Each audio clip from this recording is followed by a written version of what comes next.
Well, hello and welcome back to another episode of Race Talks Uncut. I am Charles Jackson, and I'm honored to be the host of this amazing show brought to you by Charles Jackson Media. And we are back for episode 2. If you missed it last week, episode 1, we kicked off with 4 brothers, very diverse perspectives and backgrounds, talking about their experiences as Black men, entrepreneurs, husbands, fathers in America.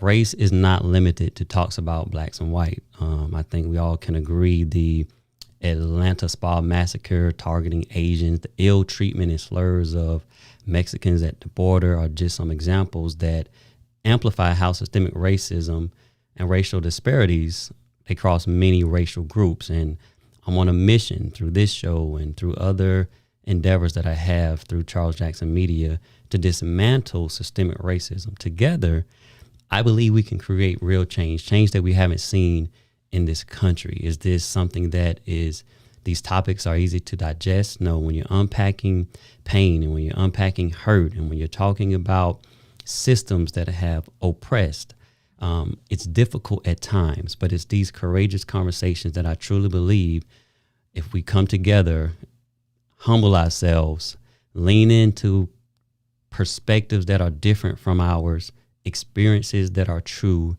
not belittle, bash, or invalidate someone's personal experiences. If we come together, we can see the America, I think, that we haven't seen before.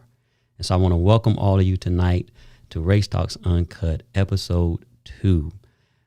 I want us to connect so together we can challenge the status quo and crush systemic racism. And so get ready. This season is going to be full of surprises. We have giveaways. I'm going to be passing the mic to some amazing people.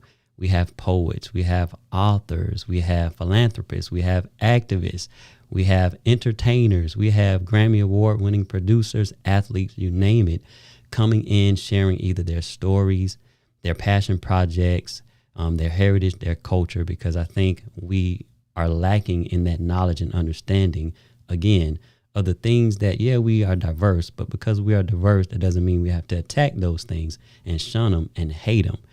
And so I've created this space, Race Talks Uncut, to just do that, to have those conversations that can bring the knowledge that we are lacking, right? And so we're going to talk about race relations, we're going to talk about social divides and connecting across differences. And tonight, I'm so honored to have a special guest, student success strategist, Linnita Hosten, to talk to us. She's a student success strategist, and so she's going to talk about those things that entails.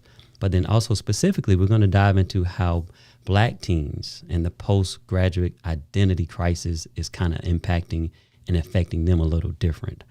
But first, before I bring my guest to the stage, I want to let you know next week we're going to have Julian Waddell. He's going to come in and talk to us about his book, Tales from the Greenwood District, kind of a behind the scenes look into the Tulsa Race Massacre. So I want you to tune in for that conversation. You don't want to miss it.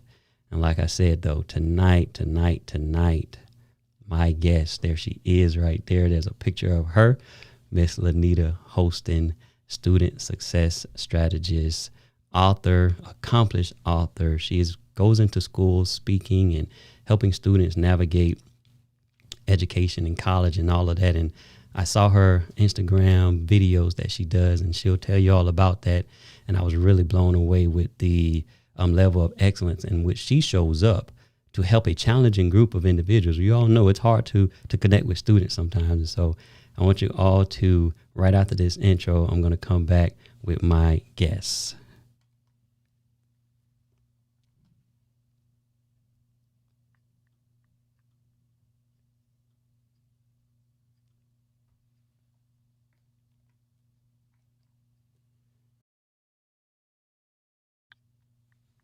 All right, Miss Linnita, welcome to Race Talks Uncut. How are you? I am doing awesome. Thank you for the amazing introduction and for the work that you're doing as well. Well, thank you very much. I'm so glad that you accepted the invite to come and have this discussion with me tonight.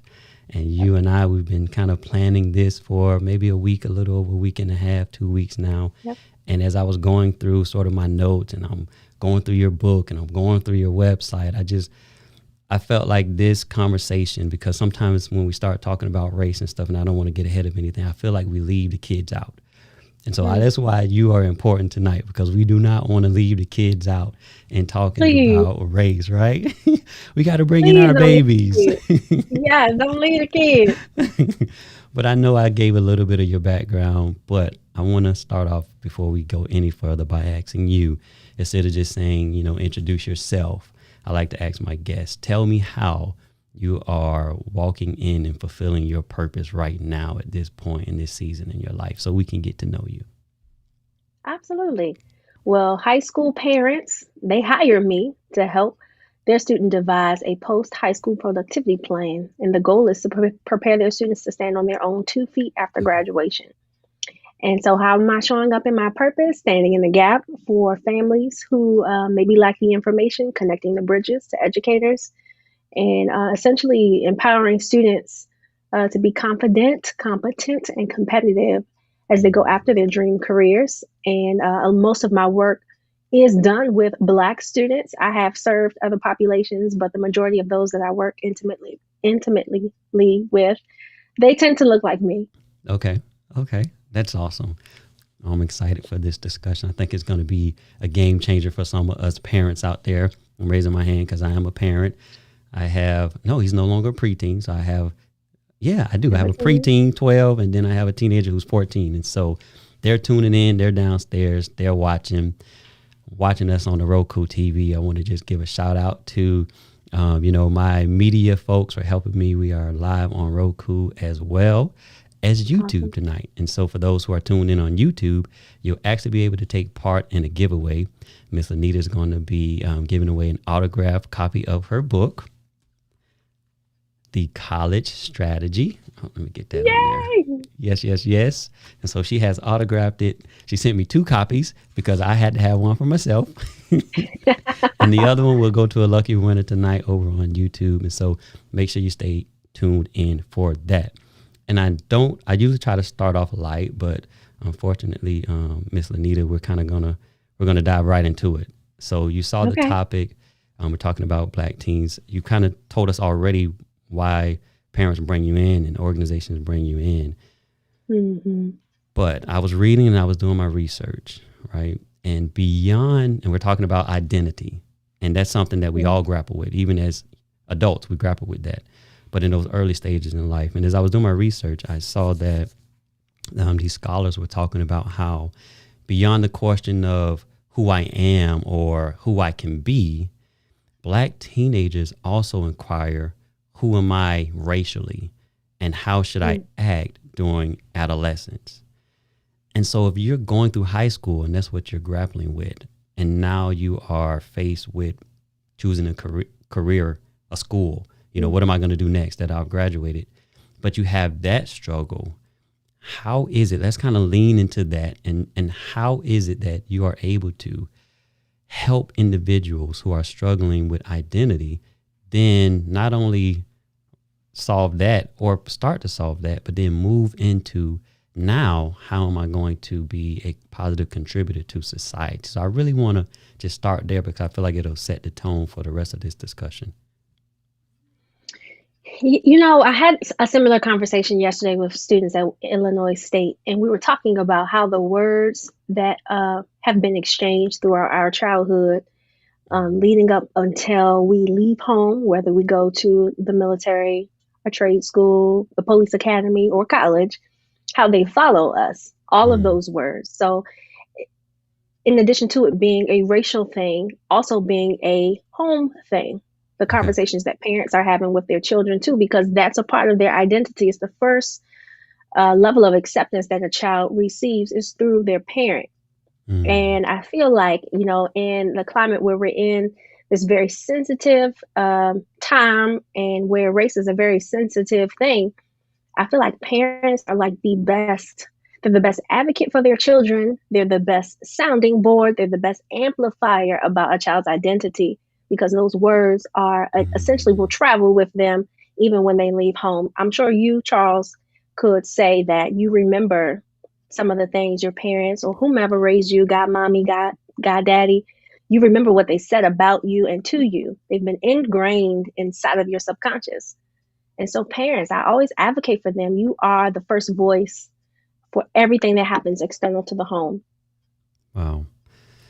The so the world view and those personal experiences of Black teens is really impacting them being able to see themselves, kind of be confident in themselves, but then also start to set goals for themselves, right? Life goals. Yeah. Is that what you're saying? And so the home system.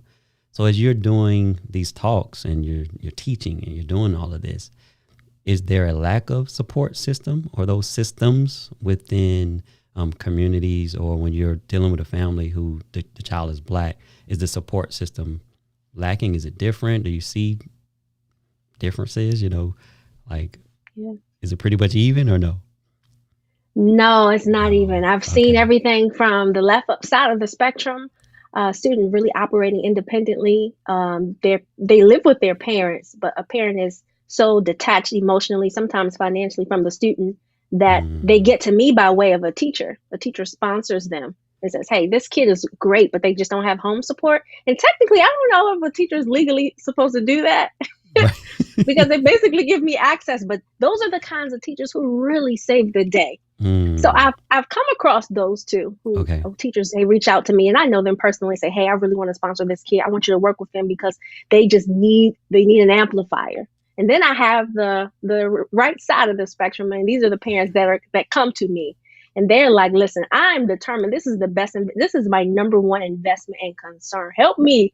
How can Wow. you help me help them?" And so I've seen both, and I see the impact that both have on the mindset of the child. I have to do a lot of building for this student. Like, Mm-hmm. you're capable, Mm-hmm. you can do it. There are opportunities. I'm gonna show you where these things are. There's a lot of doubt here, and there's a lot of fear. There's a lot of confidence building before I can even empower them. I have to like build them up. Yeah. These students typically, they're bright, Okay. they're ready, they're hungry, typically academically solid, very engaged. So I get to experience both. And again, those characteristics I believe are rooted in the relationship with the parent. Okay. That was gonna be my next question, because I feel like if I'm struggling at home, the support system is not there, but then an individual comes into my life, like a teacher who says, "Hey, Miss Linnita, work with this individual," it can really change things, right? So Yep. let's hit on that real quick. How important is it for those different support systems? I think you even mentioned that it's the guidance counselors, it's the teachers, it's even individuals who are helping students with enrollment and then going to the military, the impact that they're going to make, right? I heard you talk about that, providing that type of customer service to a student. How important is for us, or where can we get information, or what approach should we take when we find ourselves, we see a student who needs some help? What do we do? Yeah, that's a pretty loaded question you got there. Yeah. Um, but I feel like the two biggest barriers to students accessing education beyond high school is, one, lack of information, and that's to Okay. the student and to the parent. So it's like a dual target there Mm-hmm. to both of them. And then a lack of financial resources, or lack of financial support. Okay. And so when we talk about having conversations with students, and both types of students, I feel like it has to be done in a way where there is, well, if I could back up for a second, I believe these conversations should happen very early. Okay. I don't feel like it's too soon to talk about what happens after high school before a child gets there. I have a good girlfriend of mine. She has a 10-year-old, and they're talking about college now. He has an understanding of what the process is, what's expected of him, what his options are beyond college. And I think that's exceptional because as time progresses, the more he is exposed to, the bigger he can dream. I'm really big on that. You can only dream based off of what you've seen, Wow. experienced, told. And so we increase our children's ability to dream by exposing them to several things in conversation, through media and music, through podcasts, audiobooks, other people. So being intentional about what I call opening their lid, and it's really their eyes.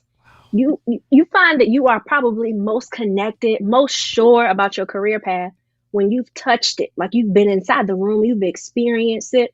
That level of confidence that you have going into college is completely different than someone going because it's the next step. Okay. They're how they approach it, and I know I'm jumping ahead here, it's different. Mm-hmm. And that's where I want kids to be. I want them to say they've had some time to assess, like, this is where I've come from, this is where I'm going, but there's a whole gap that I'm responsible for developing. And if I have the privilege to do anything after post high school, I'm going to make the best out of it. So that little period right there is what I love working with students on developing. Yeah. The more they are exposed to, and somebody should have put that in the chat by now, the bigger they can dream. Yeah. Wow. That is so powerful. The more they are exposed to, the bigger they can dream. So parents, educators, we have an important role to play in setting that foundation and exposing them. And you can hit on this, used to say, oh, kids can wait until later on in life to figure out what they want to do. There's so much time. We're not going Flag on the play, know. Coach. They're not going to know. Nobody knows what they want to do. Come on now, you've already convicted me, and I got my whooping by watching the video. So everybody else, y'all got to come on and get this whooping. Because I was like, I didn't know what I wanted to do in college. I chose a major because I didn't have that support system. My parents, my mom and dad after high school, that was it. My mom went on later on to do some college, but there was no like big push, like you got to go to school or you got to go to the military coming up. And so I chose a degree based on me wanting to be a police officer later on in life. But there was not a lot of thought into it, Linnita. And so I would say, well, people don't know what they want to do until later on. You don't got to have those conversations right now. And then I watch one of your videos and I'm just like, so come on, get a whipping to everybody else. Those are fighting words. Those are fighting words to me. I'm like, I'm equivalent to like, no. Yeah, we should talk to them. They are, when we're not talking to them, they're already being spoken to by way of the music they listen to, the YouTube videos they consume, the conversations they're having at school, what they see when you're not present. Someone's already talking to them. And businesses are really strategic now in terms of marketing to our kids. They're getting like brochures and pamphlets to the house. They'll send you paraphernalia. Like, you know how Giant has a kid cart? Because they're training your kid to come like to enjoy the experience of shopping with them. So as they age, it's the same concept for colleges as well. That's why they have like junior summer programs or come experience us for the summer. It's a marketing tool. And so when we start teaching our kids like, hey, these things function as a business. It's your job to go in with an investor's lens. Like, what can you offer me? What's the exchange in value? What's going to be my rate of return? You make a better decision, a more viable one, a more financially solid one. You make a better investment when you have when you're operating from an investor's lens in terms of your education. So yeah, we need to talk to them about it. They're very well capable. Yeah, that got me. I was convicted. I was challenged by that one. So everybody else had to get theirs too. No, I love that. That's so cool. So, and for a Black teenager who is struggling, we know racism is deeply rooted, right? And we talked about the psychological and mental effects of just dealing with identity. And now you're thinking about life. For the kid who says, I'm just trying to make it through high school, and you're trying to challenge me to think about college. I hear all this talk about, even discriminatory practices with colleges and jobs. And Mhm. Linnita, I don't know, it's stacked up against me. Like, I need you to talk to me for a second, because that's how I'm feeling. What do you Mhm. got for me? I feel like our capacity to manage multiple things is a muscle. It's a Okay. muscle that you have to build up the strength to get.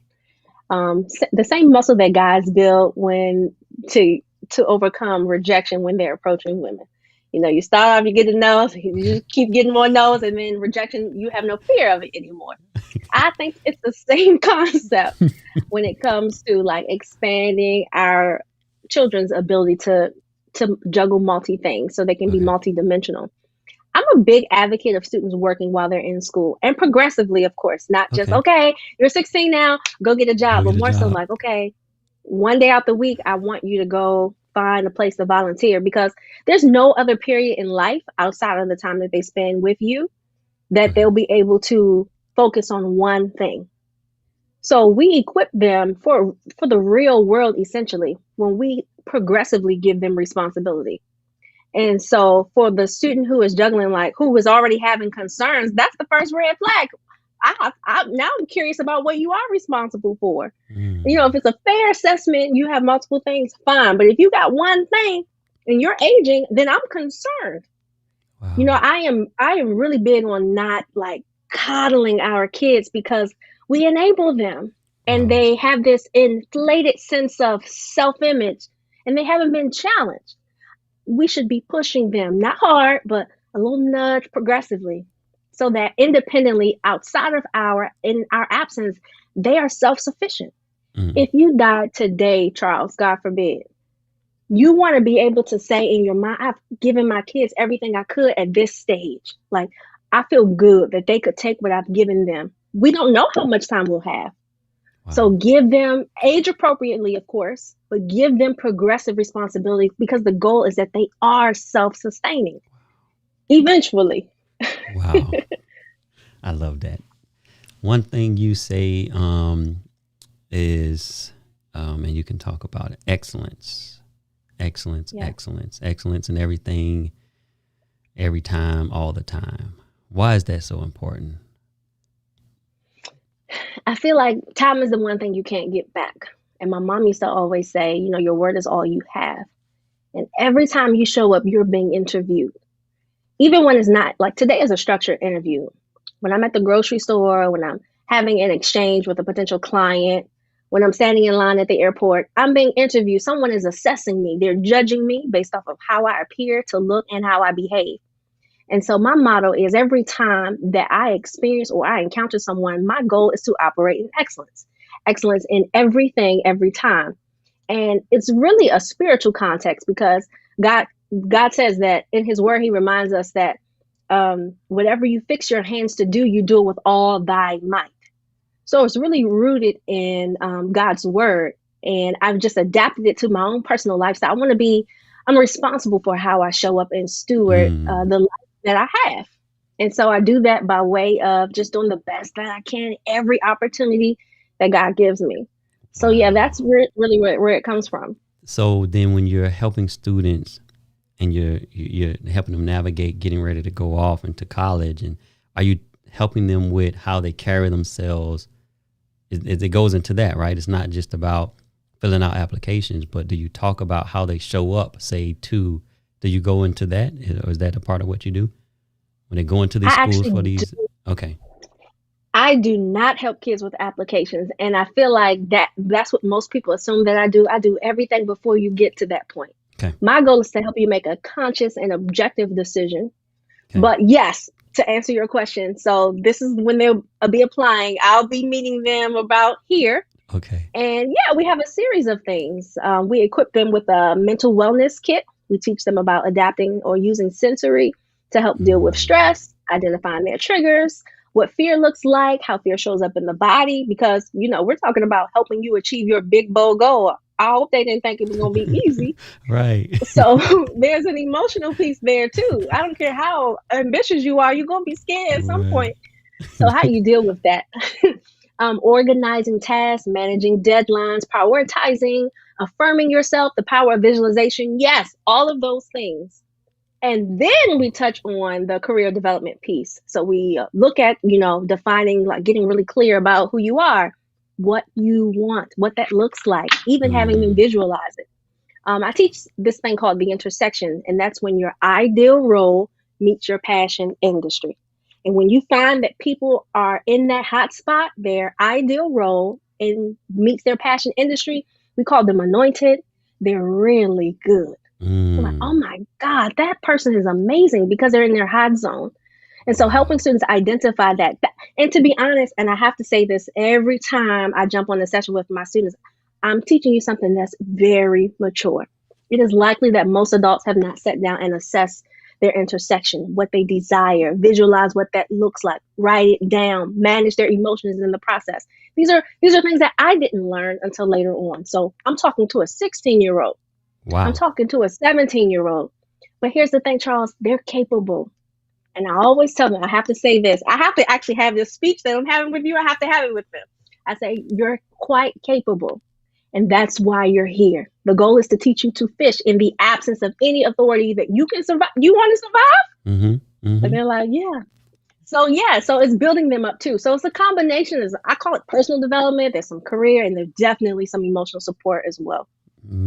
You are challenging them. And I didn't want to get into it, but in the book that you autographed, which now this is going to be the one that we'll give away to the winner, you said that the sky is not the limit.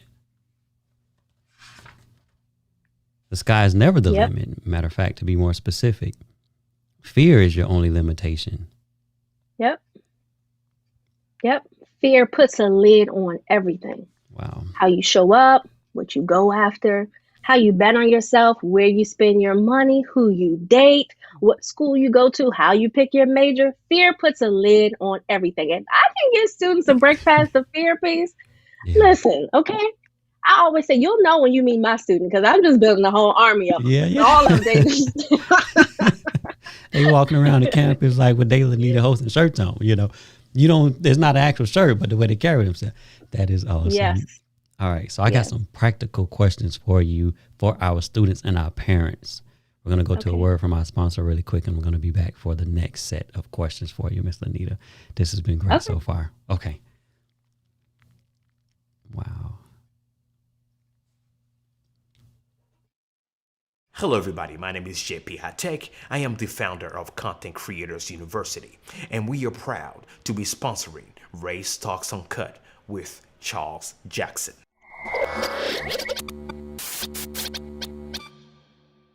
For those of you who do not know me, I am a branding expert, cinematographer, and software developer. What I do is help businesses, entities, individuals, ministries, and so forth have a better impact with high quality visuals in regards to graphic design, professional videos, or even high quality live stream. So after 12 plus years in the industry, I've decided to open this digital master school. So what we do is every single week, we connect with one of the best minds and professionals in the tech and content creation industry. What they do is come on the platform and teach us how we can have a better value proposition, elevate our craft, and keep impacting with our creation. As a matter of fact, our motto at the Content Creators University is create, impact, and innovate. And personally, what I always say is the day you stop learning, you stop growing. So if you're the type of person that want to keep growing, as we know, technology is the industry that is always evolving. Come and join me every week. Go ahead and subscribe to my YouTube channel, JP High Tech Reviews, or simply visit my website, jphightech.com, or better yet, go ahead and download the Roku TV or Fire TV application. Simply look for JP High Tech, or visit the contentcreatorsuniversity.com for more. I am excited to connect with you and see you there. Bye-bye.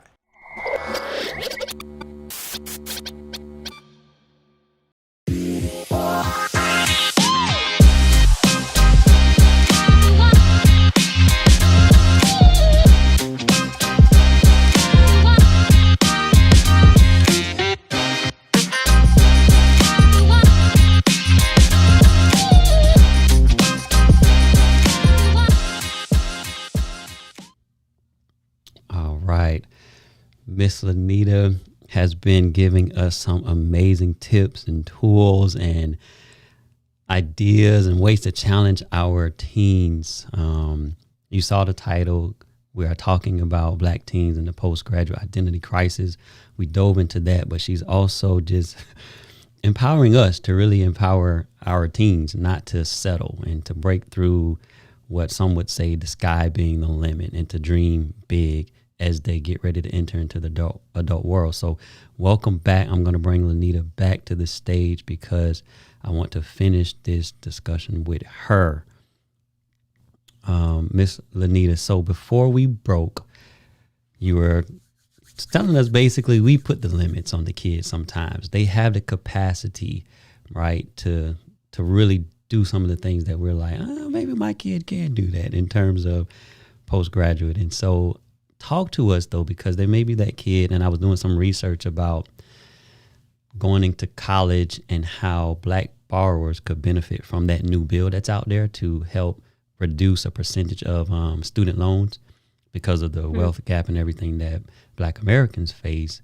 That bill would really help us eliminate some of that debt that we have. We tend to have more from when I was doing my research. So there's a bill that, depending on how much you make, if it's like a less than 100,000, there's a 50% reduction in it, and so forth and so on. But they say that Black borrowers, those with bachelors, would really benefit from it. And I shared that because I want you to talk about there are other options for students outside of just going to college. And you even say, don't go to college just to go to college. It's not just about the academics. So talk to us about those options and why you say when we go to college, we shouldn't just say, oh yeah, I'm going to college. Like there's some intention behind that. Definitely intention behind it. You know, there's this conversation happening right now where some people are saying, you don't need to go to college to be successful. Look at me, I've been making all this money and I got a high school diploma. And I always have to pull back the layer of the microphone whom is saying that, because what you've been privileged and exposed to, like your pre-existing network, what you were taught, the level of financial access that you've had as a kid, like I get why that kind of person would say, I don't need to go to college. Like I've been cultured, like I've had a community. But for our students who, for the student who might have not had access to a community, may not identify with being privileged. They come from a very maybe small knit community. It's very maybe industrial driven, but they have dreams outside of that, because there's nothing wrong with going that route. But if they have dreams outside of that, I do feel structured academic programs like college give them an opportunity to immerse themselves in experiential learning and academic learning that will make them eligible for opportunities that they probably wouldn't even think of. So I think it depends, you know, and yeah, college isn't the only option. There's so many. I've been talking about that for the month of June on my Teenage Thursday show, which happens at 8:00 tonight, Eastern Standard Time when I jump off here. But I've been talking about 10 other options. Well, technically there are 9 other options I've been discussing outside of college that students could take post high school. So what are the few you've already discussed? Is there 1 or 2 you can give us right now? Sure. The first one we talked about was a gap year. And to my understanding, what is a gap year to you? Just off the top of your head. I don't go to college right after. I kind of chill at my mom's house on the couch because I'm trying to figure out what I want to do. That's what I thought too. I thought the same thing. Apparently, they're actually structured programs. Oh, okay. That provide you a year of outside of the classroom learning. So it's a combination of experiential learning, personal development, leadership skills, life skills that you learn outside of the classroom. Okay. And they are US-wide. So they have a curriculum, they're accredited, and some students decide on their career path based off of their gap year experience. It does have a fee now. It's basically like going to college. So the privileged student or family could use that as an opportunity for a student to figure out where they're going before they make a big investment. Okay. Gap year is only a semester or a year, but so that's one. Okay. Do you want me to give you another one? One more. I would say Year Up, and it's a program that's provides very similar to Job Corps, but it's more of a professional track where you are earning as you learn with the goal of getting you a credential to go into. They have 6 different professional tracks, and the program is free. It's great for the student who was like, listen, I need to make money and I don't want to work at Burger King. I do kind of want to figure out what I want to do. I don't know if I want to do IT, but I want to test it out. Okay. And you don't lose anything. So okay. That's number 2. All right. So for the rest, You're going to have to follow Miss Linnita. Go over there to IG. We'll tell you how to connect with her to get the rest. So a big part of this then is going to have to be understanding maybe skills. How do I assess my skills? Just if there's no passion for anything, my choices were like the military. So what do we do then? You know, if I can't really identify, I have a passion for X, Y, and Z, but I do have some skills, right? What do everybody does. God gives all of us in a special way. There's no person made specifically like you. And now is the time to discover that. So when children are home during the summer, that is not in time to be idle. It boils my ears when parents say, yeah, he just needs to, he's done great this year. You know, he just needs some time to rest his brain. No, he don't. He needs time to explore, figure out, touch, see, because that opens his lid of possibilities. Again, coddling, expose them. They need to be under somebody, shadowing, touching, working, volunteering, because that is essentially how you discover your interests. Your skills and interests will be dormant until you unleash them by way of practice. We practice by volunteering, by doing, exchanging our time for some type of thing. So we have to release them to do that young. So that when they get to high school, they are very clear about at least what their interests are and can make a connection to the career path. Without an understanding of your interests, I see why people go to school undecided. Okay. And they have that option though for you at colleges. Because it's a business. They're like, yeah, we don't want to leave those people out because we need the tuition dollars, so let's offer undecided. They can experience it and they'll figure it out as they go. It's a business. I would have offered it too. Oh my goodness. Yeah. Okay.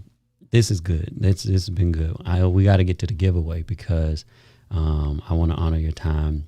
We'll do a part 2. We'll bring you back for another discussion because I know there are more questions. For those who have been over on YouTube waiting for the giveaway, go ahead and put #Race Talks Uncut in the chat. On YouTube, you're going to be entered to win. Let me go to a different scene here. You're going to be entered to win Miss Linnita's book. It is signed, sealed, and going to be delivered. Got her autograph in there. Wait for that to focus. So cool. Thank you. So go ahead right now in the chat if you want to be entered. #Race Talks Uncut so that you can be entered into the giveaway. Now, Miss Linnita, because we really want to know how to connect with you. So I want you to tell us how we can connect with you. I'm going to go over. Oh, that's not sharing. Let me get this. I'm going to pull your site up really quick. Okay, no problem. I am most active online on Instagram and Facebook and LinkedIn and YouTube. Okay. If you're looking for me, I am over at linnitahosten.com. You can also email me at info@linnitahosten.com. Okay. If you're an educator, you want to connect for more of a, you like to explore some curriculums that you could potentially do with your students, you can head over to excellencebrainery.com. That's my corporate arm. And yeah, that's where you can find me. But if you just Google Linnita Hosten, it'll all come up. And talk to us about what you do on Thursdays again. It's going to be right after this. As a matter of fact, we can go over for like a part 2 right now and catch some of that. But tonight, what do you have going on? Tonight, we are exploring 7 through 9 of the options that students have post-high school. So we talked about 6 leading up to until today. So I'll review those 6 and then touch on 3 additional. And I never go past 15 minutes. So I promise I won't keep you long. You can still eat dinner and watch and tune in via Facebook. And I'm putting our contestants for the giveaway into this little generator over here. Let's see if we can come up with a name. All right, I see several people. I see JP in. I see Sharice Taylor in. Zanet is in. I see Joel is in. I see, okay, these names are going in. Here we go. I've been told the book is very easy to read by a student. It's great. Sharice Taylor. Congratulations, Miss Sharice Taylor. Woo-hoo. There you go. You will be getting your copy signed. Awesome. Thank you so much, Miss Linnita, for gifting this to us. And Miss Sharice Taylor, I will send you a message. If you want to just go ahead, if you have a social handle to make sure that we are connected. If we're not, drop it in the chat so I can find you and I can get you the copy of your the college strategy. Miss Linnita, this has been great. I definitely want to have another conversation with you. So I'm going to allow you to come back and speak more life into us. Like I said, I wanted parents to be here because I know I was getting beat up over the head when I watch your videos in terms of how I raised my two. So thank you. Any last words before we let you go? Everything that you do it in excellence every time. And that's parenting too. That's your words too. Be gentle. You can still be gentle and have an authoritative voice. Do it in excellence and in love. So good. Thank you all to those who tuned in for us. We will be back next week. Julian Waddell will be with us. You don't want to miss it. Another big giveaway next week as well. And we are signing out. See you next time.